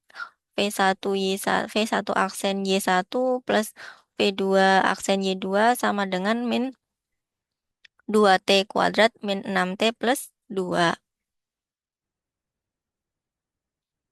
Nah, terus kita turunkan masing-masing komponennya, teman-teman. Kita turunkan sehingga kita peroleh di sini V1 aksen eksponensial 4T plus V2 aksen eksponensial T sama dengan min 2T kuadrat. Dengan menjumlahkan kedua persamaan tersebut diperoleh kita peroleh 3V1 eksponensial 4T gitu ya. Kalau ini kan kita bisa eliminasi yang di sini. Kemudian di sini kita punya min 4T kuadrat min 6T plus 2 sehingga kita punya V1 aksen adalah ini. Kemudian kita mensubstitusi V1 aksen ke dalam persamaan pertama. Persamaan pertama berarti yang ini. Jadi kita ganti V1 aksennya ini teman-teman dengan persamaan yang kita peroleh sebelumnya. Sehingga kita peroleh V2 aksennya adalah min 2 per 3T kuadrat plus 2T min 2 per 3 eksponensial min T. Kemudian untuk menentukan V1 dan V2 karena kita punya turunannya gitu ya. Jadi kita harus mengintegralkan. Kita harus mengintegralkan masing-masing V1 dan V2. V1-nya kita integralkan di sini min 4 per 3T kuadrat min 2T plus 2 per 3 eksponensial min 4T di mana kita turunkan sehingga kita integralkan sehingga kita peroleh untuk V1-nya adalah eksponensial E eksponensial min 4T kali sepertiga T kuadrat plus 2 per 3T di sini. Ya, ini cuma perulangan dari sini. Nah, di sini ini kita sebenarnya kita bentuk ke integral parsial, teman-teman. Kemudian yang V2 juga kita cari dengan menggunakan integral parsial, sehingga didapatkan eksponensial minus T kali 2 per 3 T kuadrat min 2 per 3 T. Jadi solusi khususnya kita peroleh di sini adalah T pangkat 2 sama dengan dan juga untuk YP-nya adalah 2T.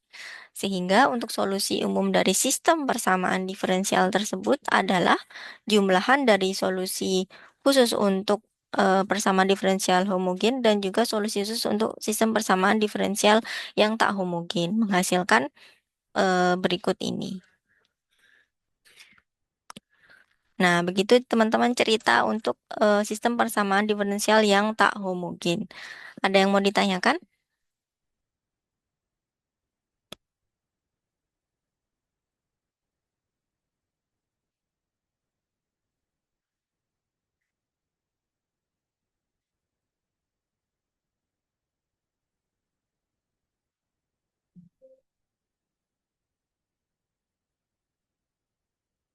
Sampai di sini ada yang mau ditanyakan, teman-teman?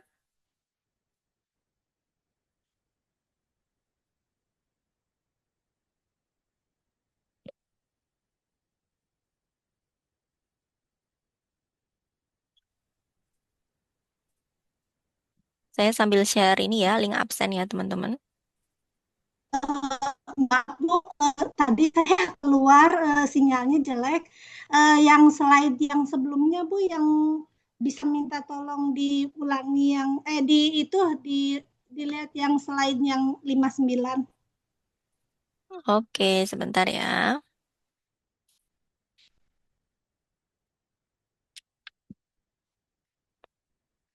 Slide yang ke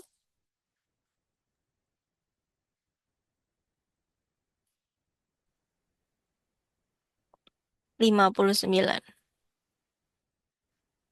Yang ini? Iya,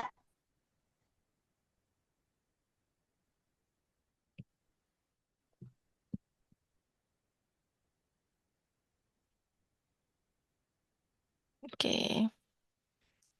Nah, ini kan di sini kita mau sama mencari yang mana? Mau ditulis maksudnya, Mbak? yang yang sebelumnya satu lagi. Ini keluar zoomnya. Oh, tadi keluar gitu ya. Eh, iya, Yang ini. sinyalnya yang sebelumnya satu, nah yang itu soalnya Oke. Mau ditulis maksudnya atau gimana? mau di screenshot Bu. Oh iya, silakan. Oh iya, sekarang mah zamannya screenshot ya. Kalau dulu kan saya harus nulis.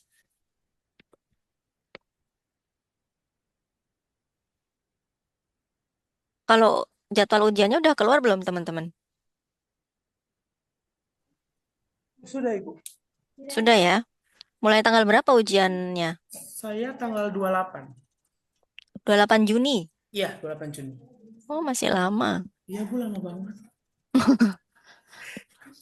Tapi sebenarnya eh tanggal berapa ya? Saya lupa nggak ini kalender akademiknya.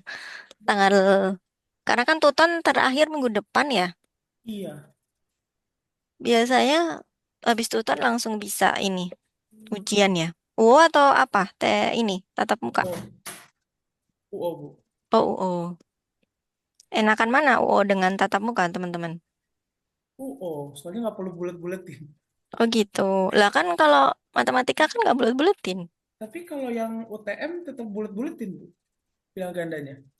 Kan kalau UTM sistem apa yang ujian tatap muka kan pakai kertas, kita bulet-buletin di itunya. Di Kalau IC, kertasnya kayak UN. kalau Kalau IC esai, nulis tangan. iya, tapi esai UO semua. Nggak ada yang tatap muka. Oh, Maksudnya kalau sistem IC UO bukan wo UTM. semua gitu Ya, ya. Terus nanti kalau IC itu, karena kan saya nggak tahu ya. Kalau U IC berarti tetap ditulis tangan, terus dikumpulin gitu. iya, Hmm. Cuma soalnya dalam PC komputer. gitu ya, device Ya. ya. Oke, oke. Semoga dimudahkan ujiannya ya. Ibu, saya boleh review yang deret nggak ya, Bu? Sedikit. Apa? Saya boleh review yang deret nggak, Bu, sedikit? Boleh, silakan. Saya tadi, Yang saya sebenarnya cuma bingung di met, simulator simulator itu penentuan CN-nya. ini tadi udah selesai belum ya, Mbak Wulan tadi?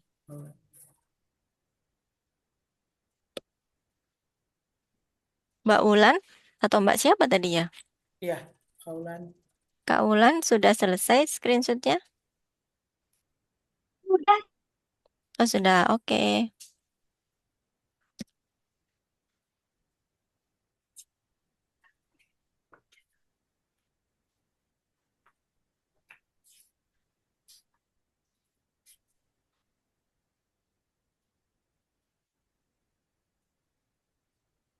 Yang mana ya, Mas? Tadi yang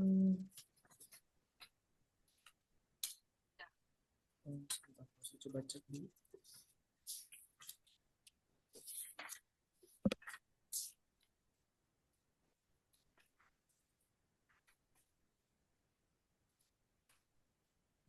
Yang bersama referensialnya Y turunan kedua Y itu, Bu. Tambah Y sama dengan yang mana ya? Saya lupa lagi tadi slide itu apa. Tadi ada penentuan CN-nya. CN Dia ya? rekursi C0, C1, C2. Nah itu ya Ibu, maaf yang ini. Saya agak bingung Mm-mm. di CN-nya sih, Bu, dari fungsi di awal kan ada persamaan umum CN-nya yang diberikan di modul atau Ibu tulis di PPT juga. Nah itu Mm-mm. kan akan bergantung ke fungsi yang kita punya. Nah itu saya bingung Mm-mm. untuk ngebentuk persamaan si CN-nya. Oh, maksudnya kalau kita punya deret terus bentuk CN-nya gimana gitu? Ya, dari eh ya yang itu tadi, Bu, maaf, Bu. Yang tadi ini yang ya? ya ini kan CN yang udah jadinya. Tadi ada yang Mm-mm. Oh, Persamaan yang belum umum. jadi ya, yang bentuknya deret ya. Oh, iya, ya, sebentar. Kayak gini misalkan. Eh, bukan Bu, maaf Bu. Tadi ada slide yang ada persamaan umum C0, C1, C2, dan seterusnya sampai CN. Di slide yang mana ya? Tadi ada. Ini bukan. Eh,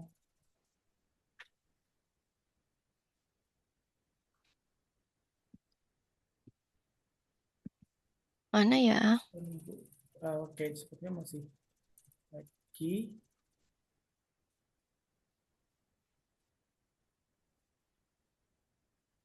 Masih lagi.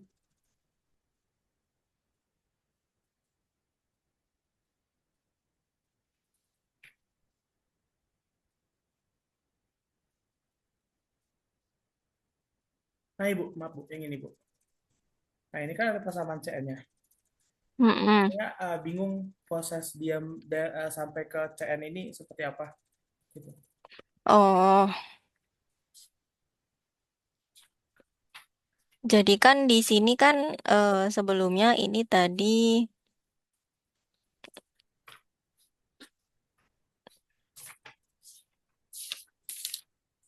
C1 setengah M plus 1.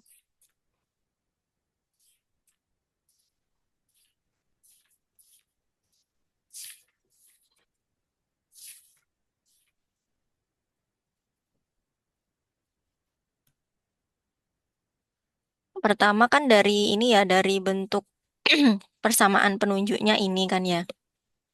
Persamaan penunjuknya M M kali M min 1 plus setengah M min setengah sama dengan 0. Nah, sehingga di sini kita bisa cari C1-nya itu M plus 1 kali M, kemudian setengah M plus 1 min setengah kali M C0 sama dengan 0. Kemudian kalau N-nya itu bertambah 1, N-nya bertambah 1 berarti kita di sini juga nambah lagi untuk kan kalau di sini itu kan C0, ini bagian dari C0, ini bagian dari C1. Kemudian di sini kita eh, bertambah 1 N-nya, berarti kita tambahkan 1 untuk rekursi M plus 2 ditambah M plus 1. Kemudian di sini berubah menjadi 2. Kemudian di sini berubah menjadi M plus 1 C. 1. Dan ini akan berlaku seterusnya gitu, itu sampai CN. Di mana sebenarnya untuk menentukan pola gitu ya, untuk menentukan polanya gitu Mas Fadio ya. Atau gimana? Eh, iya, sampai dia bisa jadi CN sama dengan minus ini kan asalnya dari CN yang di atas ini Bu. Mm-mm, Ya, itu kan akan berdasarkan si ke persamaan pembantu kita. mm-mm. Maka kalau di modul itu kan sudah diberikan persamaan umum CN-nya, tinggal dimasukin istilahnya gitu, tinggal disubstitusiin mungkin yang kita ketahui. Nah, tapi saya bingung tuh prosesnya tiba-tiba dia bisa jadi CN seperti yang ada di sini gitu. Atau mungkin kalau didiskusikan juga sama, disuruh nyari solusinya. Terus kita harus nyari CN-nya juga. Nah, itu saya kemarin bingung banget cara sampai ke sananya. Sampai menemukan CN ini maksudnya ya. Iya, heeh. Iya, Bu. Sebenarnya kalau dari ini dari bentuk C1 dan C2, kemudian kita bisa menemukan polanya ya, menemukan pola dari CN-nya itu ini kan N-nya kan kalau di sini kan N-nya 2. Nah, ini kan polanya M ditambah N, kemudian M ditambah N min 1, setengah M ditambah N ya kan. Kemudian min setengah ditambah M plus N min 1 karena ini 1. Kemudian C1. C1 itu apa? Berarti CN min 1. Nah, dari sini sebenarnya ini nggak cukup 1, 2 ya. Mungkin tambah 3, 4. Jadi kita lebih tahu polanya. Tapi untuk mempersingkat itu kita langsung ke N. Di mana polanya itu apa? Polanya M plus N di sini. Kemudian di sini M plus N min 1. Karena di sini kan tadi 1 itu dapat dari 2 min 1 atau N min 1. Kemudian di sini 2, N-nya kan di sini 2. Jadi ini 2, maka di sini tulis N. Dan juga untuk di sini C1 berarti CN min 1. Kemudian M ditambah N min 1 yaitu di sini 1, maka di sini diganti N min 1. Maka untuk menentukan CN-nya berarti kita apa namanya pindah untuk CN-1 itu di ruas kanan, si CN-1 ini di ruas kanan. Misalkan ini saya punya kotak, di sini lingkaran gitu ya. Si lingkaran ini saya pindah ke kanan gitu kan berarti jadi negatif lingkaran dibagi dengan si kotaknya. Gitu. Nah, si kotaknya ini karena kan itu apa namanya panjang gitu. Jadi kita harus sederhanakan dulu gitu ya. Kita sederhanakan dulu ini tidak perlu disederhanakan, cuma ini kita bagi dengan M plus N min 1. Itu sebenarnya gitu sih, Mas, untuk mengetahui polanya aja. Oh iya. Itu tapi yang paling Ini dulu. Nah ini kan ada nih Bu, dikasih persamaan umumnya. Mungkin kalau mm-mm, kita nggak mau nyari bisa langsung pakai yang ini. Nah kalau yang C1, C2 itu kan cukup jelas caranya. Nah yang C mm-mm. edit saya bingung banget kalau mau pakai persamaannya kayak gimana gitu, substitusinya. CN-nya ini ya. Iya, iya yang pas CN-nya itu. Dan kalau kita mau langsung pakai persamaan umumnya. Iya sih harus apa namanya? Kalau ini berarti di modul berapa ya ini ya? 5 ya? Sorry, 6. Iya modul 6 ada di halaman 6.7 sampai titik 9. Tapi kalau di modul juga langsung hasil jadinya yang CN tadi. 6.7. Ya memang apa? Samaan diferensialnya di sini tuh lebih complicated daripada saya dulu kuliah kayaknya ini.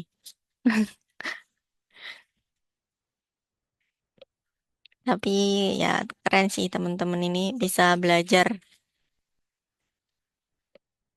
Ini berarti di solusi.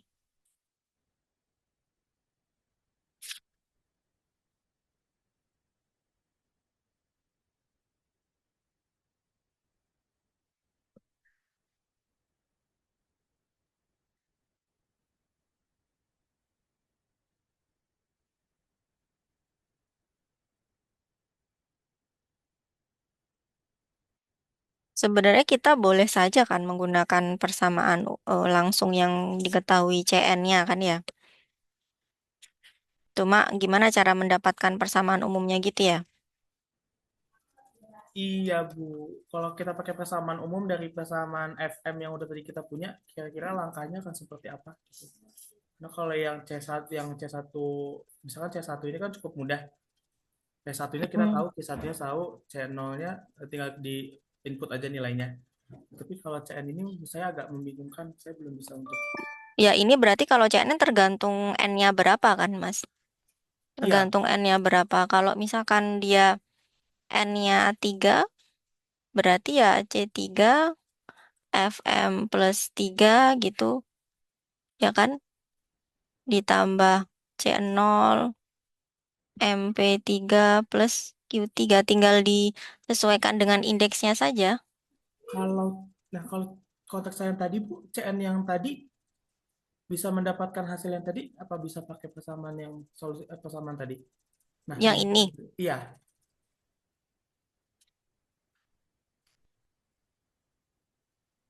kalau ini kan udah langsung CN, udah diketahui si M-nya ini karena ya kan ya. iya, FM sudah Hmm. diketahui. Mm-mm.